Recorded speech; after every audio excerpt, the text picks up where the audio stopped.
Okay guys, we are back with another active recovery segment. If you have been doing the previous ones, you know that I've stated over and over again that these are specifically for muscle recovery and for healing movement. This is not to be done for time and not for intensity. So if you came here looking for a hard get after it WOD, you're in the wrong place. Although I love those, this is not to the time and place. This is for healing movement and for after rigorous like 3 or 4 days in a row, something to get your body moving and to flush the system a little bit, get the joints moving, better positions, create motion so that you are creating lotion for your joints and just feeling better after your bout of exercise. Okay, so today we are going to need a band. You can use a mini band, one of those small round bands, or you can do one of these long bands that every gym has and you should have in your garage. And then a lighter kettlebell. If you do not have a kettlebell, a dumbbell would be great.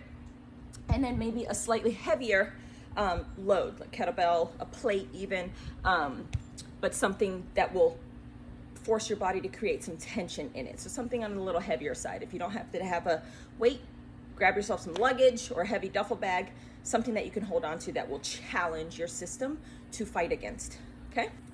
We're gonna start off with 2 rounds of starting to get the hips moving, okay? So for the first thing we're gonna do is a split squat with a rock back. If you have the capability of raising your back leg onto a bench, I've done these before. It's really great for opening up the front of that back leg and just starting to activate that front leg, okay? So we're gonna do this flat on the ground for this one. You're gonna start with your legs back into a lunge position. The best way to find out whether you're in a proper position or not is to just kneel down on the floor. Do you have a 90-degree angle at the front? Do you have a 90-degree angle at the back? Okay, from here, we're gonna tighten up and really bear down, try to hide the ribs. You don't wanna be in this overextended position, okay? So this is our starting position, or finding our good position. We're gonna start at the top. Again, bear down, stay nice and tight. Poke yourself if you need to, all around. Is all of this tight? From there, we're gonna tuck that back knee under, come straight down, and then we're gonna sit back into that back leg, lifting that back arm, okay? Do you see that I'm like kind of opening up that front angle, lifting up that arm? From here, stand tall. Down, I'm gonna rock, I'm rocking back. I'm not rocking forward and putting pressure there and arching my lower back. I'm tucking that pelvis under, lifting that arm and rocking back so that I'm getting a lengthening of the quad. Back up, 3 more here. Pelvis is tucked under, abs are tight, rock back, 2 more.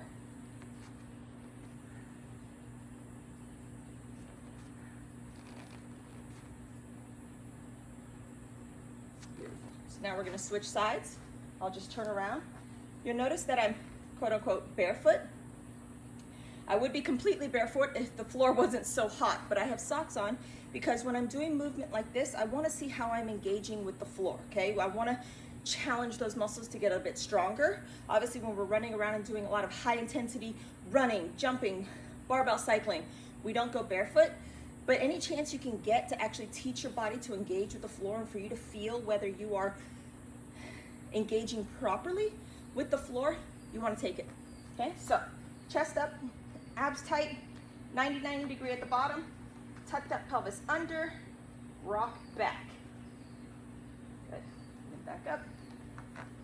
Again, if you can elevate this back foot onto a bench or a box, you'll feel this a lot more when you rock back.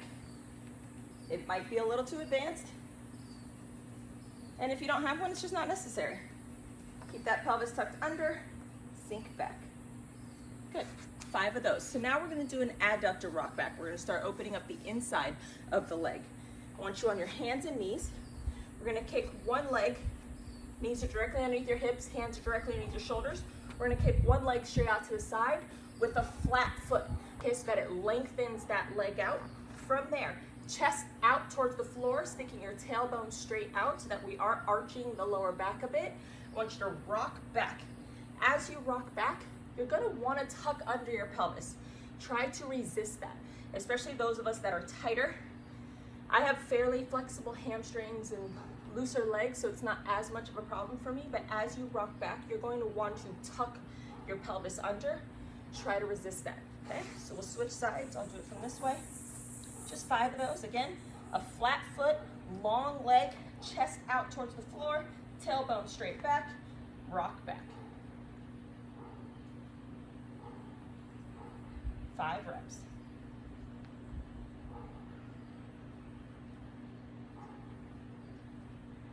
Okay, from there, we're gonna do hip circles, okay? I don't want you to overthink this too much, but I do want you to think about the rest of your body staying completely still as that one limb is going into circles. So you'll be on your hands and knees. Arms are gonna be straight.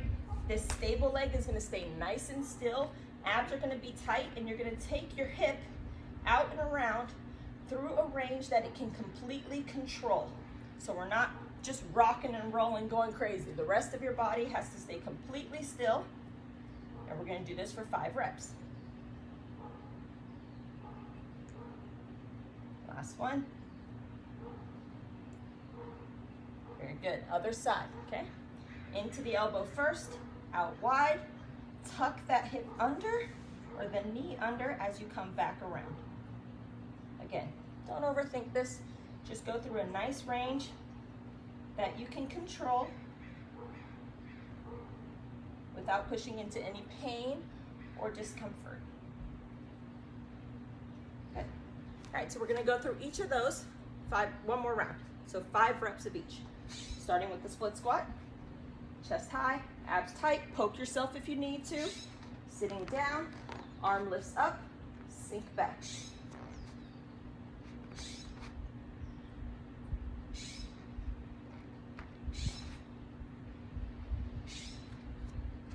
Two more.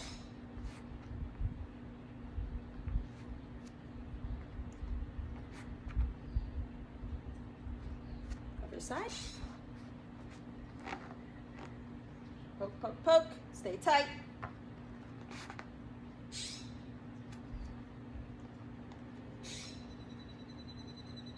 Keeping that pelvis tucked under. Squeeze that tush.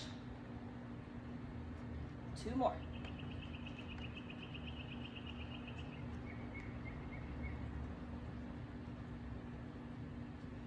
Very good. Adductor rock back. Hands and knees. Leg out to the side with a flat foot, chest out, butt out, rock back. Do not allow your pelvis to tuck under as you come back. Resist that by sticking out that tailbone.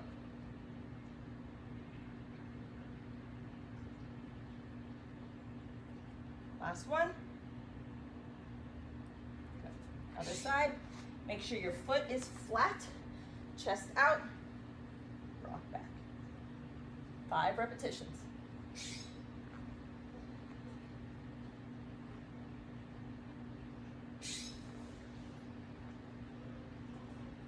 Good. Hip circles again, set of 5. Hands directly underneath your shoulders, knees directly underneath your hips. Rotate out and around without allowing the rest of your body to collapse.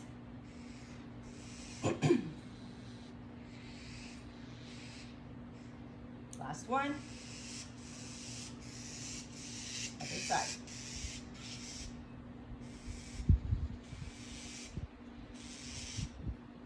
Think about the other 3 points that are attached to the floor. Make sure that they're nice and stable and that there's equal pressure. Good. 5 reps there. So now we're going to move on to the upper body and start activating the muscles of the upper body. So we have another 2-round circuit, 5 repetitions of each move.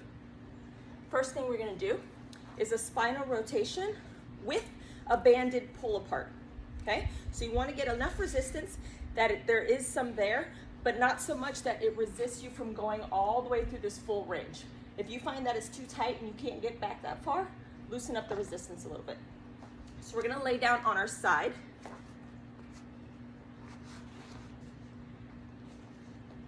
With the knees stacked and straight out in front of you. From there, thumbs facing each other, chest up tall. You're going to rotate open, coming towards the floor, and then back down. Keeping a nice long arm. You want this to come from between the shoulder blades, not from your tricep. So we're not pulling and then reaching, okay? We're lengthening, reaching for the sky, opening up, and then controlling it as it comes back down. Again, keeping the knees stacked and going through a range of motion that you can go through without providing accessory range, right? So you don't want to let the knee open up and you cheat to get to the floor. You want to get there, if you can get there, with all the points of performance being met, meaning your knees are stacked and your arms are straight, okay? 5 repetitions, then we'll switch sides. Again, knees are stacked, open, long reach, and back with control.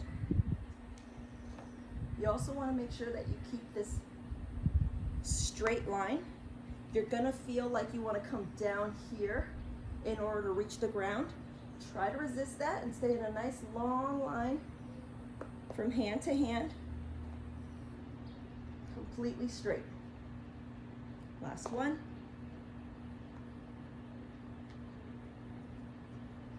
Beautiful.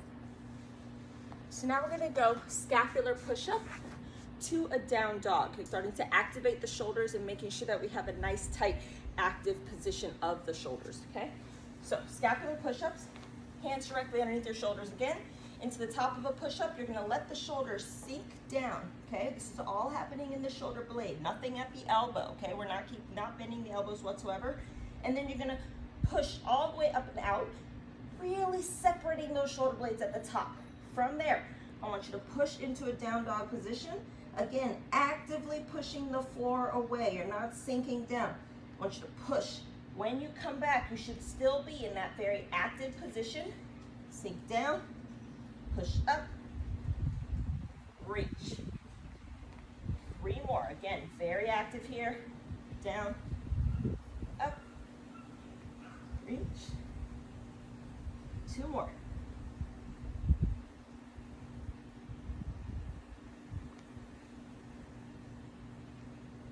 Last one.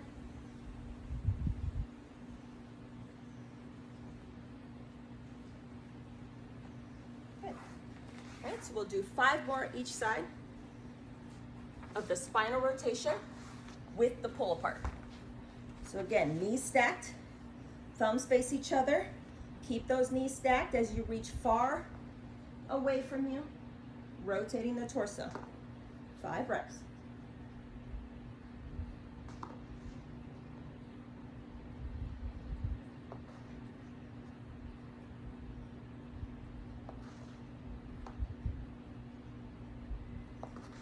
Other side.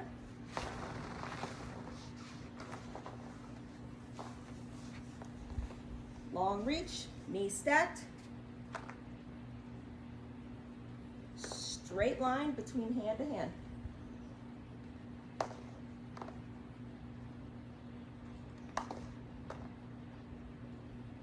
Last one.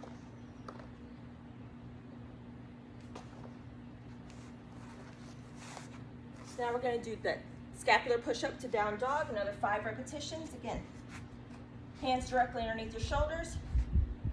Sink the shoulder blades down. Press all the way up and out further than you think you need to. Push down into a down dog. Keep that activation as you come back. And again.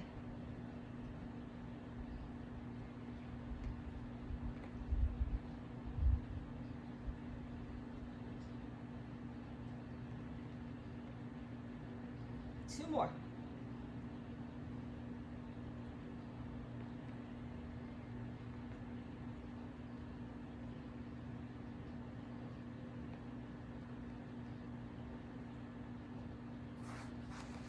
Nice job.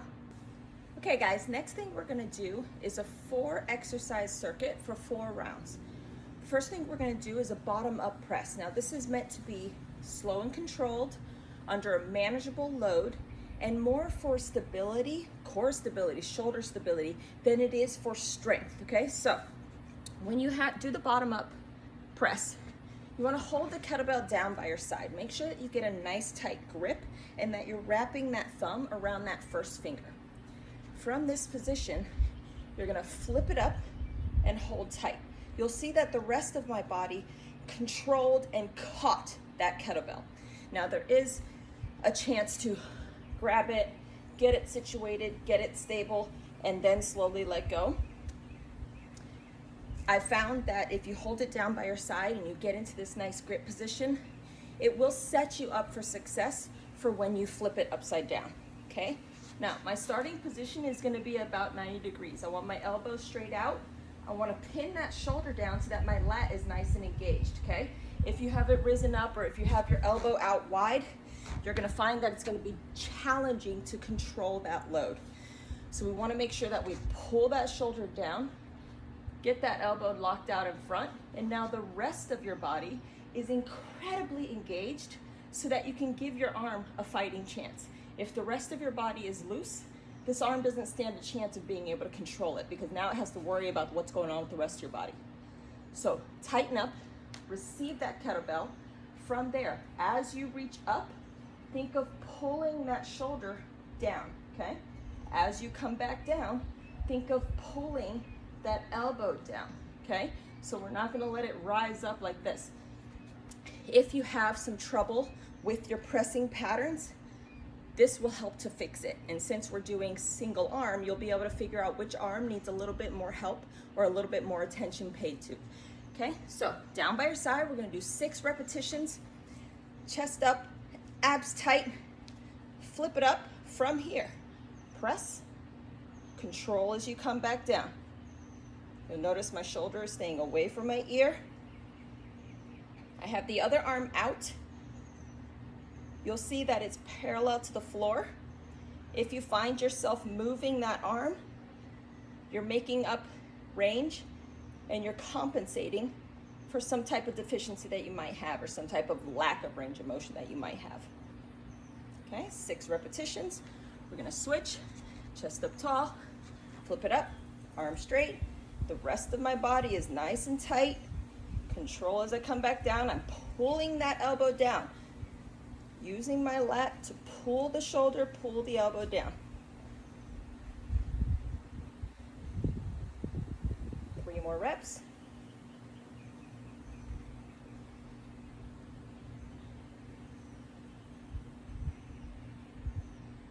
Last one.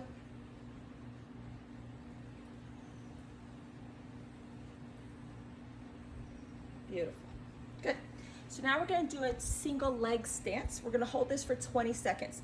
This is where you want to get your bigger kettlebell or your heavier weight. You're going to hold it down by your side. I want that shoulder pulled down and back, abs nice and tight. From there, we're going to pick up the opposite leg, abs tight. I want you to think of pulling that leg off the floor by lifting it with those abs, okay? Bottom leg completely locked out. It's not unlocked. I want you to lock it out so that you have this stacking of bones from the heel all the way to the shoulder. Shoulder back, abs tight. Peel that leg off. We're gonna hold for 20 seconds. This is where it helps to be barefoot because you can feel what your foot is doing with the floor. Okay, is that big toe pressed down into the floor? Are the abs tight? Is your whole foot engaged? Good. We're gonna switch sides. Chest up tall, abs tight, leg tight. Slowly peel that leg off the floor. Make sure you're breathing. You can poke yourself in the tummy a little bit. Make sure everything's tight all the way around.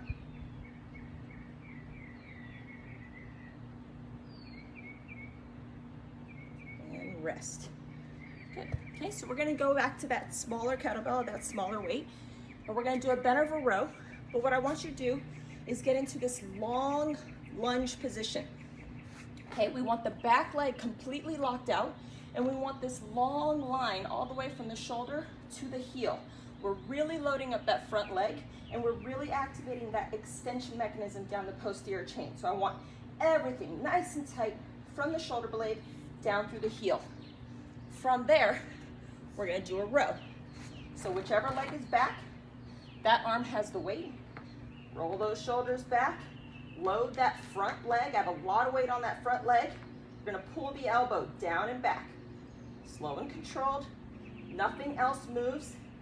You'll see my back knee is completely locked out. As I pull, I am not unlocking that back knee. 2 more. Good. Okay, we're gonna switch sides. Your front leg should be burning by the end of this. We're really loading that front leg. Again, load into that front leg, back leg tight, long chain. You don't wanna be here. You don't wanna bend that knee as you pull. Roll the shoulders back. From there, pull and squeeze. Make sure your shoulders are down away from your ears. Back leg is tight.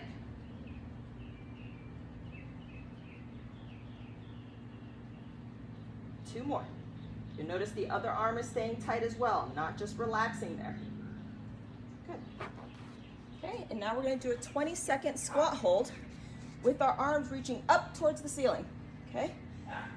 So we're going to start with the thumbs facing back, arms up. I want you to actively pull those arms back as you sit down to the bottom of a squat. Okay, from there we're going to hold 20 seconds. Again, feel how you're engaging with the floor. Chest is up. We're trying to get below parallel here. And we're not just sinking down to the bottom of the squat without any muscle activation. So you're not going to just hang out here at the bottom. Stay nice and tight. 20-second hold there.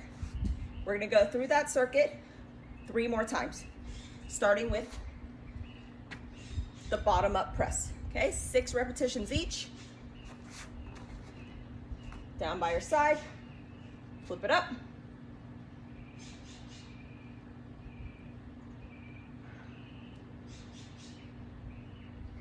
Make sure the rest of your body is tight. Last one. And switch.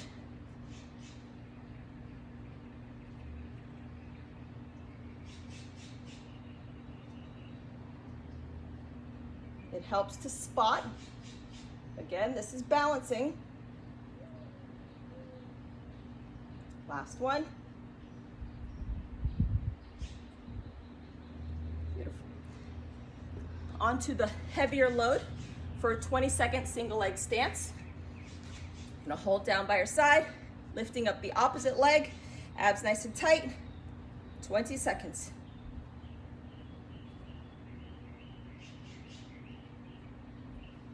Make sure you're breathing, but everything is still very engaged.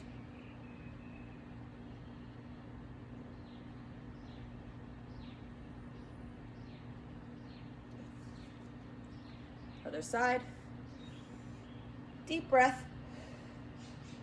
Tighten up as you peel that leg off the floor.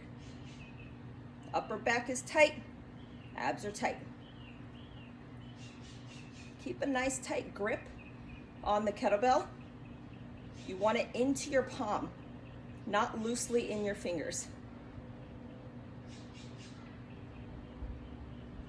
Very good. Okay, so now we're back to that deep lunge row.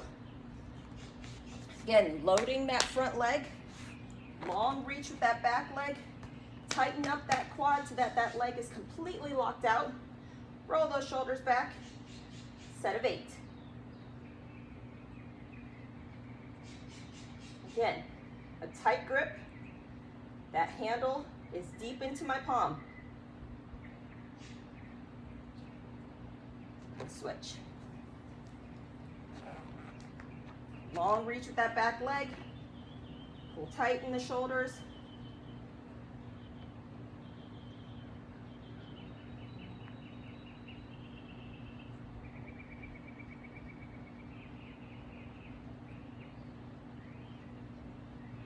Good. 20-second squat hold. Arms are up, thumbs are back. Pull yourself back.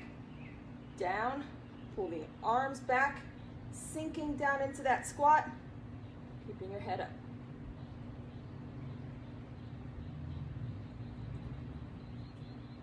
You should feel a lot of tension from your fingers all the way down to the bottom of your spine.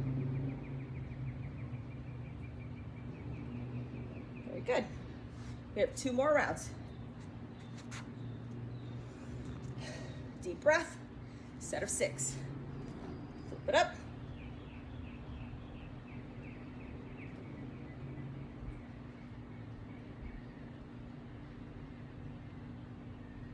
Two more.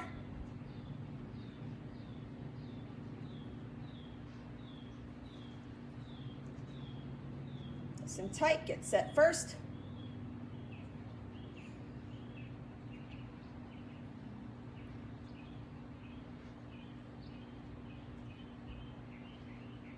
Two more.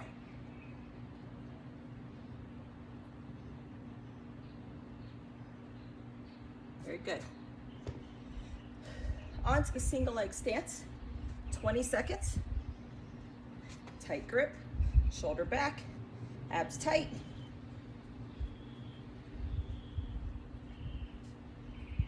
Feel what's happening in your body.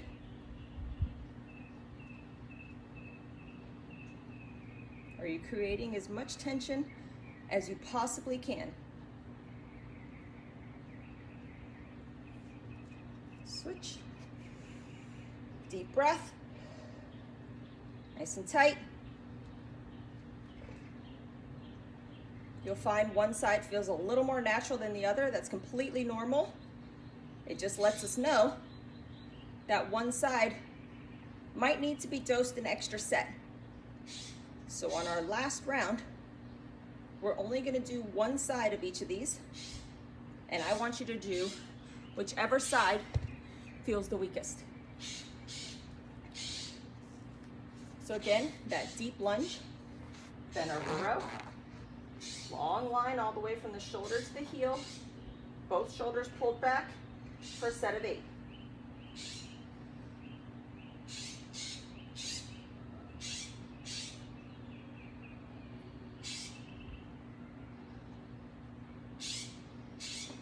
Other side, long line, leg tight, do not let that back knee unlock.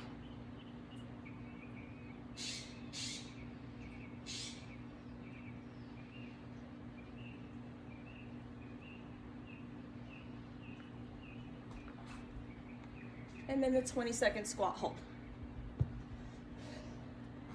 Arms up, pull the thumbs back, sink yourself down, fully engage with the floor, not letting the arms drop forward, constantly pulling back.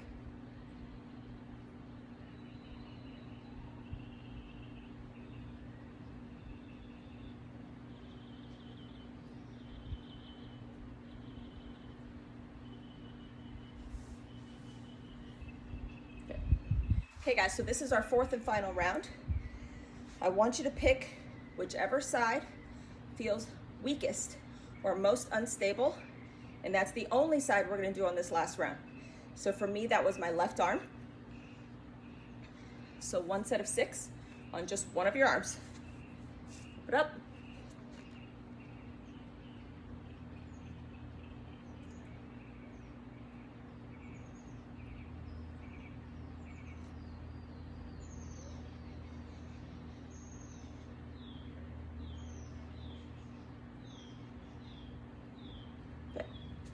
And then back to that stability hold. Again, whichever side felt the most unstable. For me, that was my right leg. You'll find it's usually your non-dominant leg that feels the most stable. Abs tight, leg tight. If you were to imagine kicking a ball, you would want to actually strike the ball with your dominant leg, in this case, my right leg. But then your planting leg, your non-dominant leg, becomes your more stable leg because it's responsible for stabilizing as you then kick the heck out of a ball, right? So you'll find that usually your non-dominant leg will be the more stable. Now that's a generalization. It's most people. If that's not you, that's fine. But I guarantee you one of your legs feels a whole lot more comfortable than the other. Okay, we're back to that deep position row. This one you'll probably want to do on both sides. This ground is getting hot. Okay, here we go, set of 8.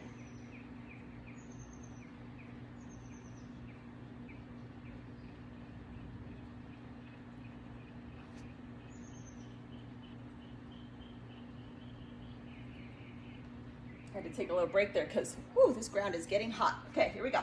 Last set. Set of 8.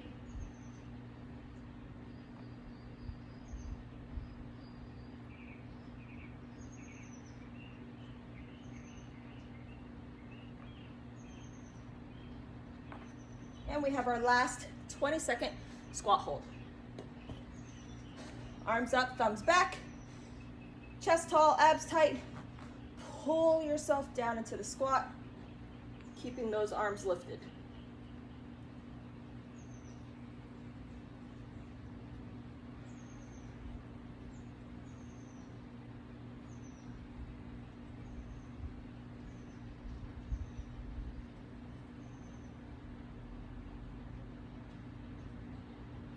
Nice job, guys. Okay, we're gonna finish off with a little bit of stretching. 2 main stretches that we're gonna do. First one is gonna be a QL stretch, right? So there's multiple ways to stretch the QL, and if you're not familiar with your QL, it's the small little muscle in your lower back. It tends to cause a lot of problems. Very closely related to the TFL, which is in the hip. And so generally when we do a lot of single leg or squat patterns or wall balls, cleans, the whole lot, we get tension and tightness in our hips. That can directly translate to our lower back, right? So a good little trick to loosening up and kind of relaxing that QL, we're gonna sit into this crisscross applesauce position, reach one hand to our knee, and reach the other arm straight up and out, okay? So now you don't want to take your knee for a ride with it. You're resisting, holding that knee in position as you reach that arm up as far as you can go. If you have tension in your QL, you are going to feel this right at the base of your spine, right on the side, okay? So this should be on your right side. I'm reaching my right arm up, resisting with my knee. I'm not pulling my knee up, okay?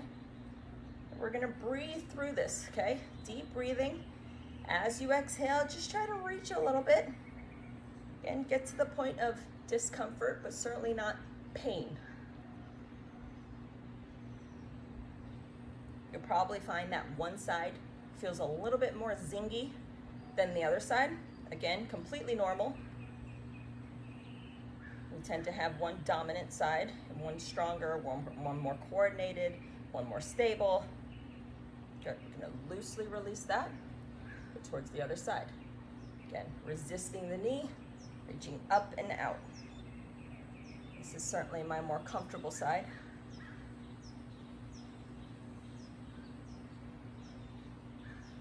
If you are having back problems or you feel like your back is hurting you after doing a crazy workout a couple days before, think about opening up your hips, right? Doing some of this active movement.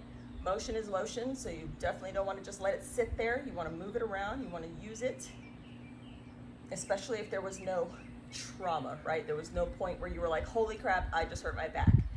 If it's gradually come on, then you got to get moving. Good, so now we're gonna work on opening up those hips. We're gonna do the most basic of pigeons, sitting up nice and tall with your leg out in front of you. I want you to push your chest towards your shin, okay? So chest tall, sinking down, coming forward. We're not rounding out, we're actively pushing our chest out, sinking towards that shin.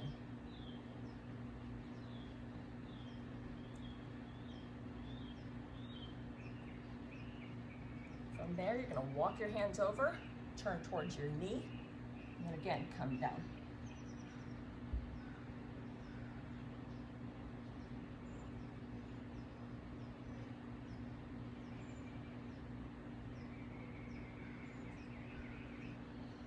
From there, we're gonna keep our knees where they are, and we're gonna sink back towards our elbows. The goal here being to open up that front side of the back leg. Okay, if you can get both elbows down, fantastic. For me, it's not so comfortable.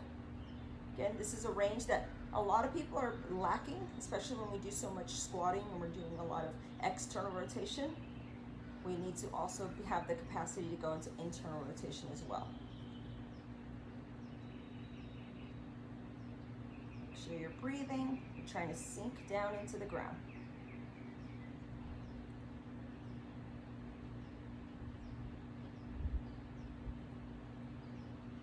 sure you're releasing all the tension from your body, right? Your shoulders shouldn't be up by your ears. You should be breathing at a nice slow rate. If you find that you are in pain or that you're breathing so hard because you are uncomfortable, release it a little bit, okay? There's no need to get into that stressful position for your body. Slowly come out of that. We'll switch sides. So the other leg comes in front. 90-degree angle at the knee.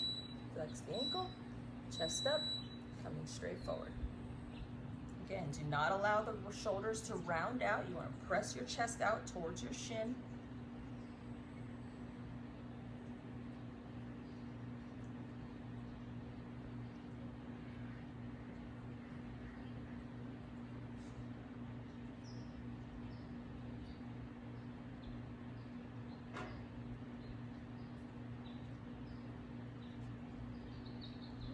Rotate towards that knee. Same thing, chest out, long spine.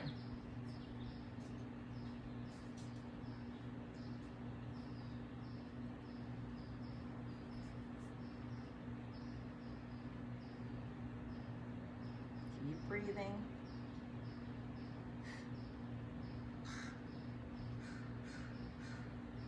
Good, keeping your legs right where they're at. We're gonna sink back to your elbow, lengthening that front of the back leg. Allow yourself to sink down towards the floor.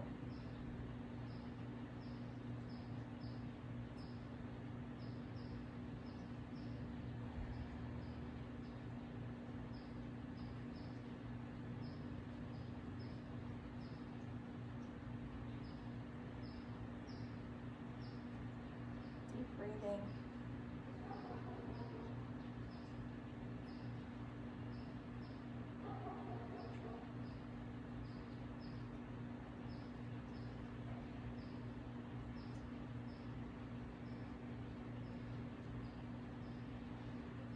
Slowly release. Wonderful. Okay, so like I say on most of my active recovery workouts, these are meant to be healing, not stressful. So if you found yourself getting into positions that were very, very challenging and that they were slightly too difficult, then just take it down a notch, okay? This should not be frustrating. It should not be stressful on your body, your mind, anything, okay? So this also can be served as a good warm-up. So if you know that you have a heavy squatting session coming up or a heavy pressing session or that your shoulders just need a little bit more attention, go ahead and take this 4-round circuit that we did towards the end here and use it as a warm-up. You can do 2 rounds, you can do 3 rounds. You can, use it frequently in order to stimulate the right muscles and in order to rehab going into your high intensity. Be proactive about injuries. You don't have to be reactive. All this stuff will be preventative to all the chaos that happens during our high intensity movement, right? So the better off you are at these slow, controlled movements, the more stable and more prepared your body is going to be for the high intensity movements that we like to put it through, okay? So let me know how this works out for you. Please tag me in your videos. I love giving feedback. I'm always here as a coach, online, via email, whatever. Get in touch with me and I will review your videos and give you feedback. I'm here to help. So tell all your friends and I will see you next time.